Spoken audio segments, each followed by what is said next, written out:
Hello, adventurers. I hope you are all well.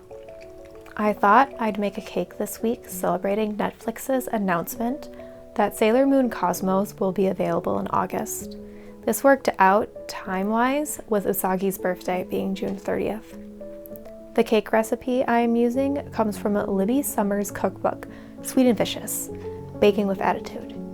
It's a little different than most of the chocolate cake recipes I've worked with in the past, though honestly, it's not the fact that there is a half cup of coffee in this cake that is the weird part.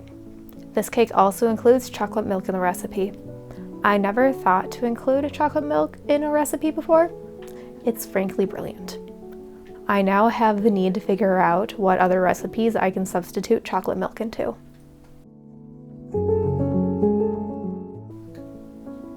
The recipe starts with making a coffee cocoa powder paste that we add the chocolate milk into later.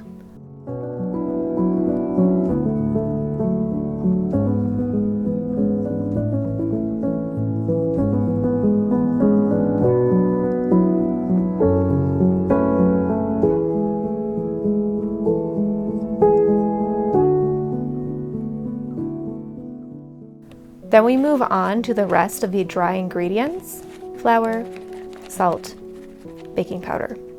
This is also the moment I'll tell you all not to be like me. Have a full set of measuring spoons and cups washed and in front of you when you're baking.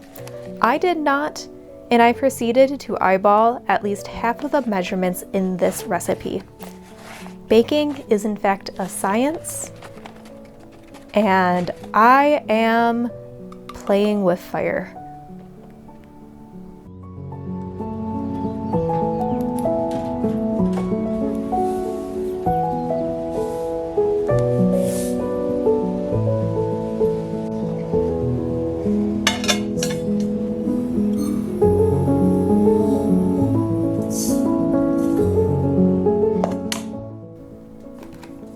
Since this cake was just meant for me, I played fast and loose with the recipe.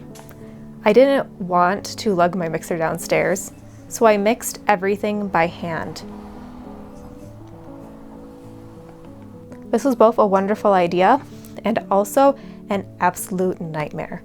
I had to melt the 4 sticks of butter into a liquid because there was no way I was going to get the sugar and butter creamed together before I added the eggs in. Not the worst recipe sin I have done in my baking career, but one that I know will change the texture of the batter and the finished cake.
With all 4 eggs mixed into the liquid ingredients, it was now time to put everything together.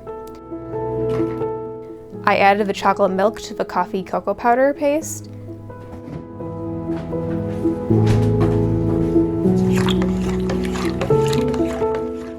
Then it was just a matter of folding the dry ingredients and the coffee chocolate mix into the wet ingredients. This took a while, so I am speeding this portion of the video up.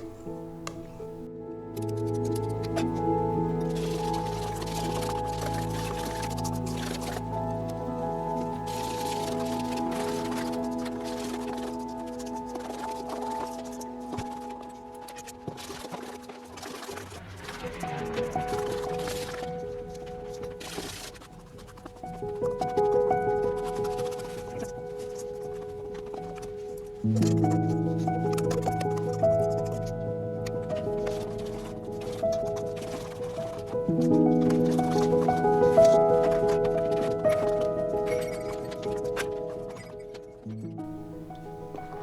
everything was mixed together, I got out to this cute geometric heart-shaped mold that I happened to get on clearance from Joann's.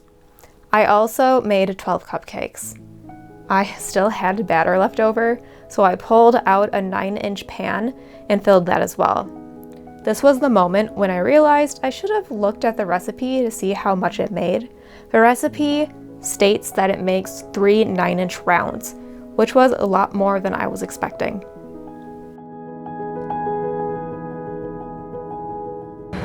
Note to self, with this recipe, I can actually fill it up a lot more than I'm used to. I was expecting this cake to rise a lot more than it actually did. I don't know if that's just how I mixed it, or if that's just how this cake batter is. It's not as liquidy as normal cake batter, and I think that's part of it, the issue. But time to flip this out and let everything finish cooling off. And then we get to do some icing. Okay, this is the point where I come clean and tell you that the cake I will be icing is not the same cake that you watched me make.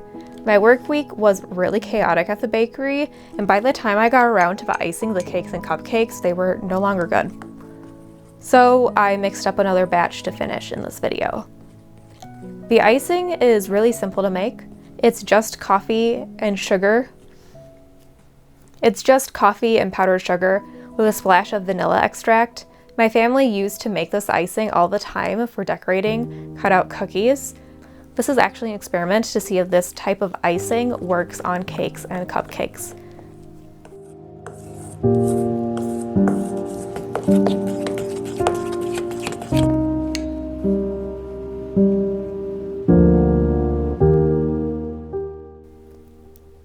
I could have colored the icing for the cake, and I thought about it a lot. However, I decided against it when I was reminded that one of my old cake decorators said it was possible to paint on icing with food coloring.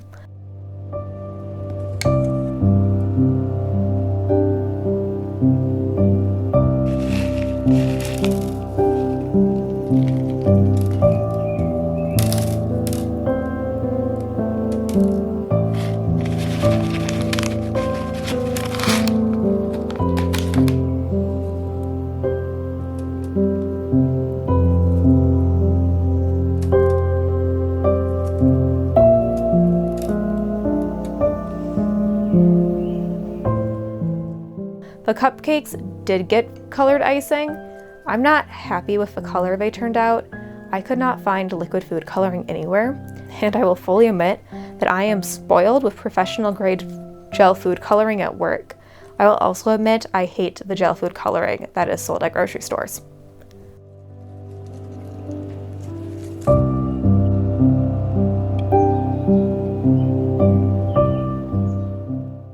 Once the cupcakes got their sprinkles, I decided to clean off the table before finishing up the cake decorations.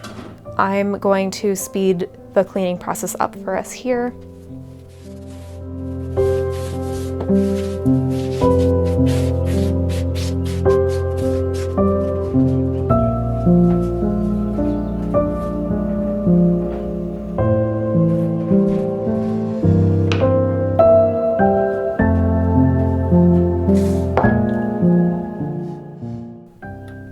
All that's left is painting on the food coloring.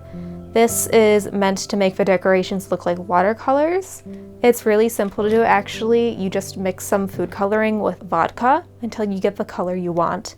The alcohol evaporates as the food coloring vodka mixture dries on the cake, leaving behind just the food coloring in whatever design you decide to make. I obviously had to do the moon crest Usagi and Luna have on their foreheads. I also played around with some stars in the upper parts of the cake. Then it was done.